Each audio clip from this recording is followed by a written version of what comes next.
Gising, gising! Gising Batangas, gising Pilipinas. Ito po ang inyong lingkod, Jonald Medina Reyes, maghahatid sa inyo ng pinakamaiinit na balita ngayong umaga, araw ng Sabado, ika-10 sa buwan ng Agosto. Sa ulo ng ating mga balita, tila isang resback kay Senate President Chis Escudero ang pahayag ni Vice President Sara Duterte kaugnay ng mga proyekto ng nagdaang administrasyon. Bilang ng mga mangingisda na tinamaan o apektado ng oil spill, umabot na sa mahigit 23,000 ayon sa Department of Agriculture. Samantala sa balitang lokal, bayan ng Lubo, nagdeklara na ng state of calamity dahil sa ASF. At ang Maliputo project ng pamahalaang panlalawigan umabot na sa Barangay Halang sa lungsod ng Lipa.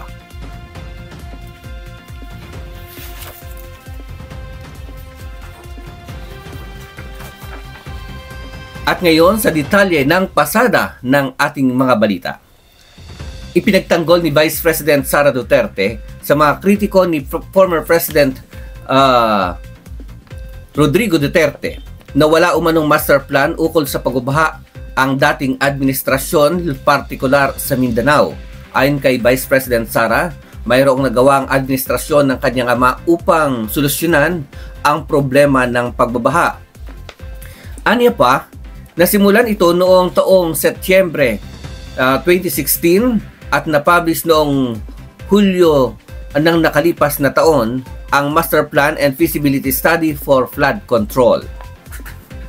Baka naman gusto pang pondohan ang mga infrastructure projects na naaayon sa master plan o baka naman may alinlangan pa hinggil dito dahil Duterte ang dating Pangulo, Duterte din ang mayor ng lungsod ng Davao at mas mamarapatin pa nila na gibain na lamang ayon pa sa Vice President.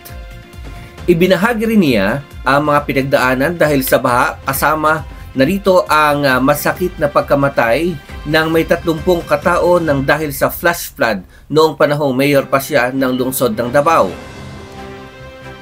Ikinuwento pa ng Vice Presidente na 2 beses umano siyang makaranas na bahain ang bahay ng kanyang ama sa Taal Street, Davao City at nasira umano ang kanilang mga kagamitan at puro burak ang iniwan ng mga ito sa kanilang tahanan. Naranasan din umano niyang maglakad sa tubig baha na abot sa dibdib ang lalim ng tubig hanggang sa siya ay lumangoy na lamang dito. Masakit din niya sa kanya na ganun na lamang ang pagtingin ng kasalukuyang mga namumuno sa administrasyon ng kaniyang ama. Giit pa ng Vice Presidente, noong ako ay mayor pa lamang, sinabihan ko na ang NEDA na kailangan ng pag-aaral para sa flood control at drainage. Ito ay para may sinusundan ang City Engineer's Office at ang DPWH na plano at hindi sila nangangapa lamang o nag-iimbento ng mga proyekto. Ang pahayag na ito ng Vice Presidente ay matapos sabihin ni Senate President Chis Escudero ng Administrasyong Duterte na nasa poder ng 6 na taon ay wala namang nagawang flood master plan. Sa isang interview, tila sinisisi ni Escudero ang nakalipas na administrasyon. Anang mambabatas? Matagal ng problema ang pagbabaha sa bansa at kung meron silang nagawa o nasimulan man lamang, di sana meron na tayong naipatutupad sa ngayon. Ang pahayag namang ito ni Escudero ay bilang tugon kay Vice President Sara matapos questionin ng huli ang kawalan umano ng isang flood master plan ng kasalukuyang administrasyon. Samantala, umabot na sa mahigit 23,000 katao o mangingisda sa Central Luzon, Calabarzon at Calakhang, Maynila ang naapektuhan ng oil spill na nagmula naman sa paglubog ng tanker na MT Terra Nova sa Limay, Bataan. Ito ang inihayag ni Assistant Secretary Arnel de Mesa ng Department of Agriculture kaugnay ng kawalan ng pinagkakakitaan ng mga apektadong mangingisda.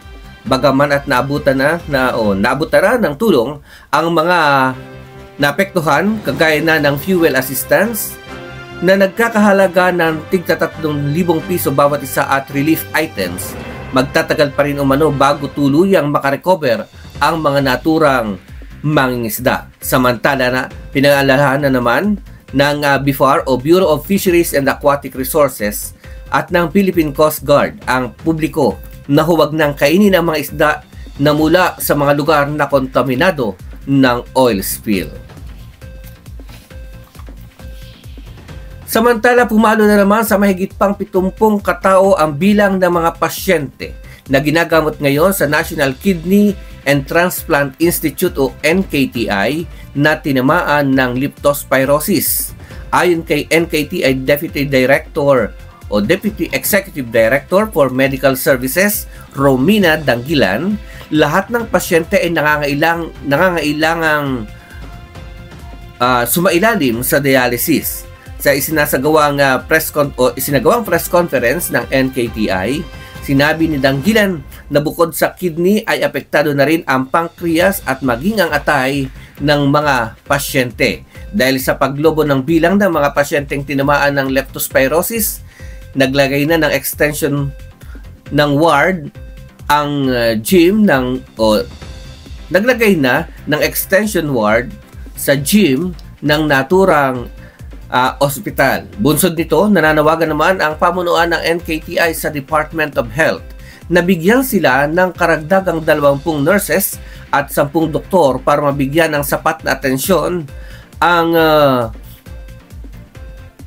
patuloy na pagdami ng bilang ng mga tinatamaan ng leptospirosis. Sa record ng NKTI, nagsimulang dumami ang bilang ng mga dinadalang leptos patient matapos ang pagbahang dulot ng malakas na bagyong Karina na pinatindi pa ng hanging habagat.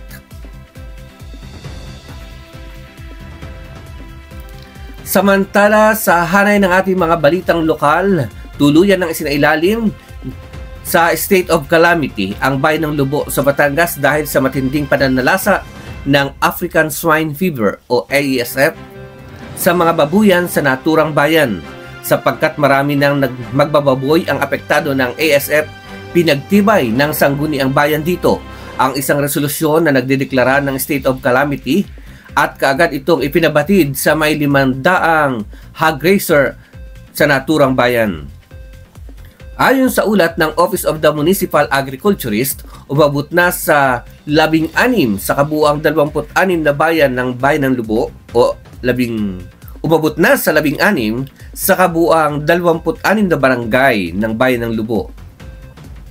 Ang nag-ulat ng mga kaso ng ASF sa mga babuyan noong July 31, pumalo na sa 8,818 baboy at biik ang nangamatay sa naturang sakit o kaya naman ay sinadya ng patayin at ilibing upang mapigilan ang pagkalat ng ASF.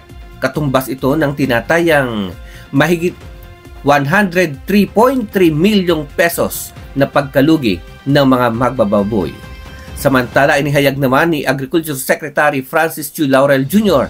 na maglalatag sila ng checkpoint kasama ang PNP, local government unit at maging ang sandatahang lakas para hindi makalabas sa isang ASF affected area ang mga infected na baboy. Nakatakda ring magkaroon ng mass testing ng baboy at ang lahat ng negatibo sa test ay ilalabas na ng Batangas para maisalba ang mga ito.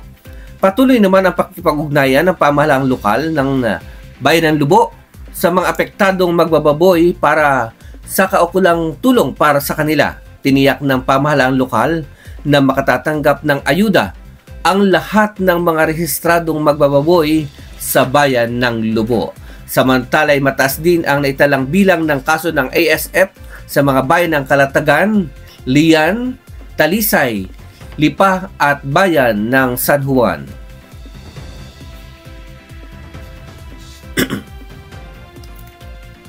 Samantala, nakiisa sa pagdiriwang ng Marine Protected Areas Day ang pamahalaang palalawigan ng Batangas, kung saan ay naging bahagi naman ng isang talakayan dito ang kahalagahan ng pangangalaga ng marine ecosystem sa lalawigan. Noong nakaraang ika-2 ng Agosto, ibinahagi ni Ginoong Alvin Honson, chairperson ng Batangas Marine Protected Area Network, ang itinakdang limitasyon ng mga lokal na pamahalaan sa mga maaaring gawin ng mga ito o ng mga tao, lalo higit kung ang mga ito ay nakasisira sa marine ecosystem.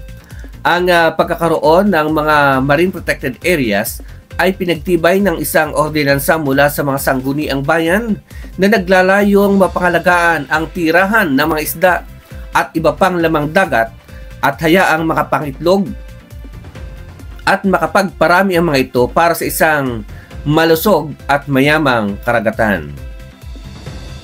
Ang MPA network ay nabuo noong 2017 sa pamamagitan ng isang Memorandum of Agreement na nilagdaan sa pagitan ng mga pamahalaang lokal ng Batangas sa pamamagitan ni Governor Ermelando Incomandanas at ng mga mayor ng 13 bayan na may mga nabuo o potensyal na magbuo ng mga marine protected areas. Isang biophysical assessment ang isinagawa at ipresenta sa komunidad upang mailahad ang mga benepisyo ng mga ito sa isa namang public hearing. Sa kasalukuyan, mayroon ng 55 marine protected areas sa lalawigan ng Batangas. Kaugnay nito, layunin ng MPA network na matulungan at masuportahan ang mga coastal local government units sa iba't ibang gawain na may kaugnayan sa pangangalaga ng MPAs sa buong mga tubig munisipal.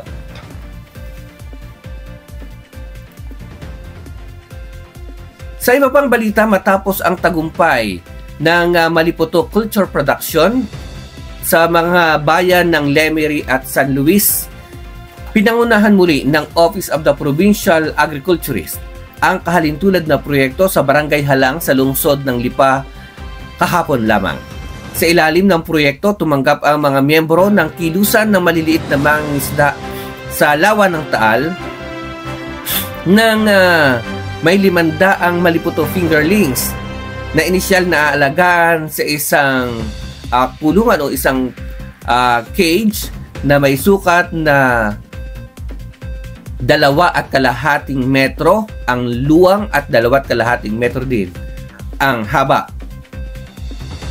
Lubos naman ang pasasalamat ni Lipa City Mayor Eric Aprica kay Governor Mandanas na mapabilang ang Barangay Halang sa mga baybay ng lawa ng Taal na pagsasagawaan ng proyekto para sa pagpaparami ng Maliputo.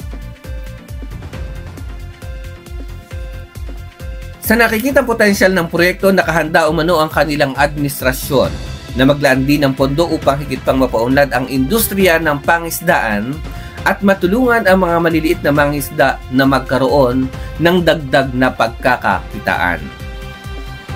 Samantala, matagumpay namang nagsitapos ang 48 kalahok mula sa pamahalaang panlalawigan ng Batangas, iba't ibang mga ahensya, mga sosyo-sibiko at hanay ng mga uniform personnel sa isinagawang 4 na araw na pagsasanay para sa Rapid Damage Assessment and Needs Analysis o RDANA response na inilatag ng Batangas Province Disaster Risk Reduction and Management Council o PDRRMC mula noong Agosto 6 hanggang 9 ng taong kasalukuyan. Naging tampok sa nasabing pagsasanay ang pagsasagawa ng real-life simulation exercise ng mga RDANA trainees para sa maayos at epektibong operational procedures para sa pagkolekta ng mga datos na nararapat na siyang maging batayan ng isinasagawang pagpapaabot ng tulong at mga agarang pagtugon sa mga pamayanan matapos ang malawakang kasiraan dulot ng isang kalamidad. Ang 48 kalahok ay sumailalim sa paggabay ng tumayong Course Monitoring Director na si Miss Adel Lapi, Capacity Building Training Service Officer ng Office of the Civil Defense, at nagsilbi namang course facilitator sina Miss Charmis Rivera, Training Section Chief mula sa Laguna Province PDRRMO. Ganon din ang iba pang mga tauhan ng Disaster Office sa lalawigan ng Batangas at Quezon.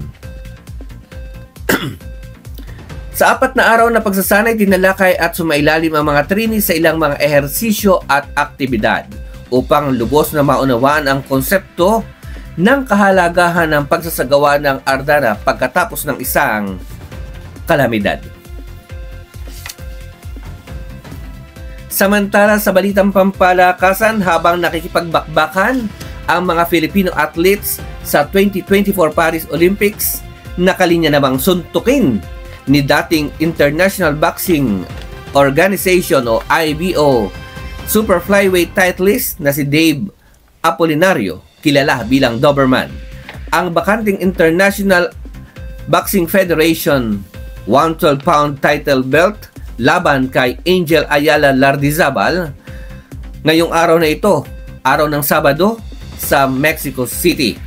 Pinaghandaan ng husto ng 25 anyos na si Dave ang mula sa Maasim, Sarangani ang pagkakataong makalaban sa unang beses sa world title matapos lumapag sa number 3 sa IBF kontra sa number 1 mandatory challenger matapos ipag-utos ng pamunuan ng Springfield, New Jersey-based federation ang laban matapos namang bakantehin ni Jess Rodriguez ang naturang titulo. Parehong undefeated sina Apolinario at Ayala, kung saan huling beses nagwagi si Apolinario na may kartadang 20 wins, 14 knockouts kontra sa isang Thai boxer na si Tanes Ong Hunta sa bisa ng 4th round knockout noong February 22 sa Tokyo, habang nanaig naman si Ayala may kartadang 17 panalo at knockout kay Felix Alvarado noong October 14, 2023 sa Mexico. Samantala, kung may bad news, meron ding good news. At sa ating good news ay binuksan na ng kahapon ang mga charging station para sa mga electric vehicle sa parking lot ng SM City Lucena. Ayon sa pamunuan ng Naturang Mall, 2 charging station ang pwedeng mapakinabangan ng mga motorista na gumagamit ng e-vehicle. Ito ang kauna-unahang charging station sa Quezon at libreng magagamit ng mga bumubiyahe na patungo sa Bicol Region, Visayas at Mindanao na babagta sa Maharlika Highway.